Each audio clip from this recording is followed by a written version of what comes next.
Very much appreciated.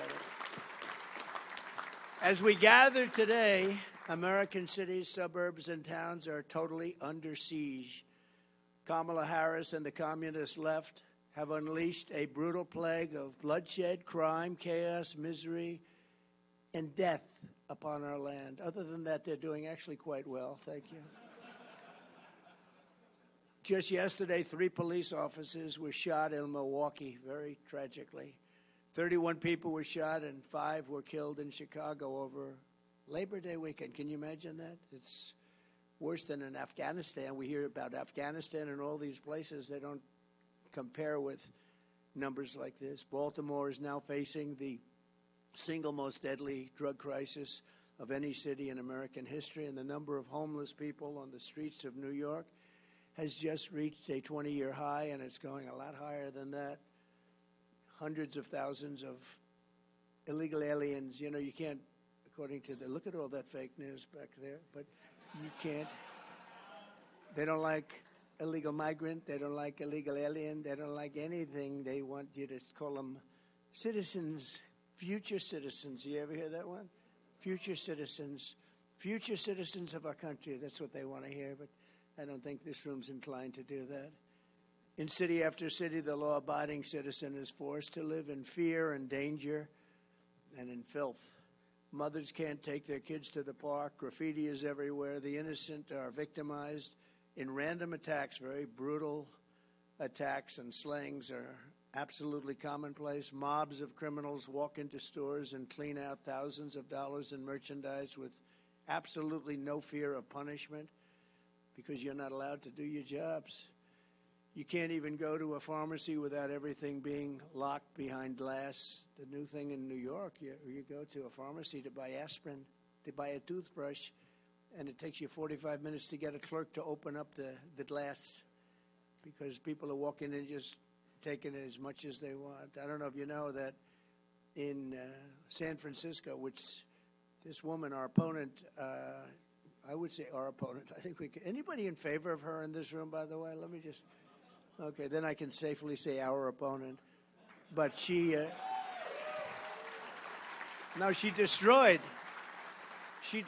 San Francisco, but she came up with a great idea. You can steal as much as you want, up to $950, and nothing happens to you. After that, nothing happens to you also, if you want to really.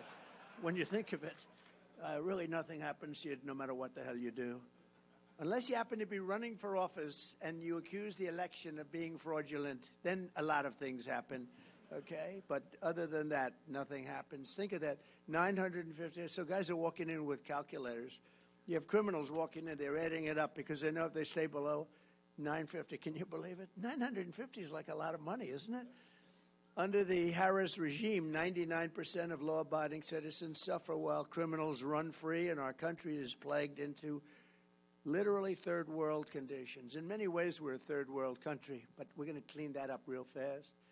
I'm here today to declare that we do not have to live this way, and when I'm president of the United States, we are not going to take it anymore. We're not going to take it anymore.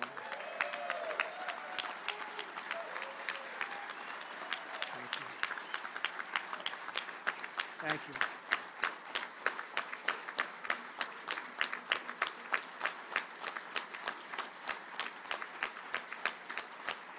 Thank you very much.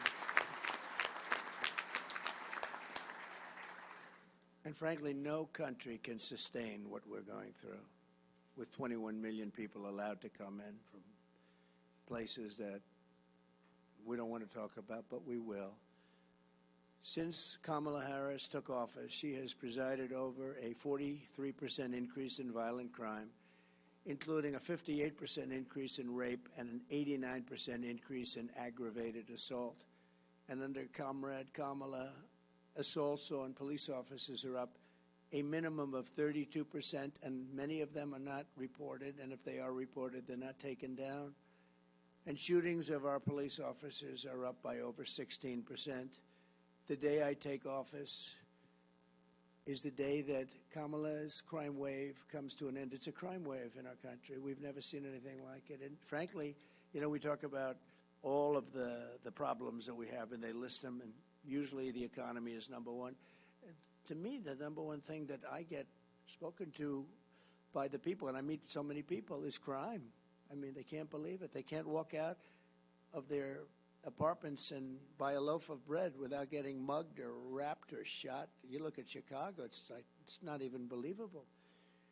They had actually, the numbers I read to you were very minor compared to about 2 months ago, where they had 117 people shot and 17 dead in one weekend. Think of it, 117 people were shot and 17 died, and the fake news doesn't talk about it very much. But we take back our country, and we will take back our country very soon for the law-abiding citizens of America, because this is about the law-abiding citizens, not the criminals. They're protecting the criminals and not protecting the law-abiding citizens. We can't let that happen.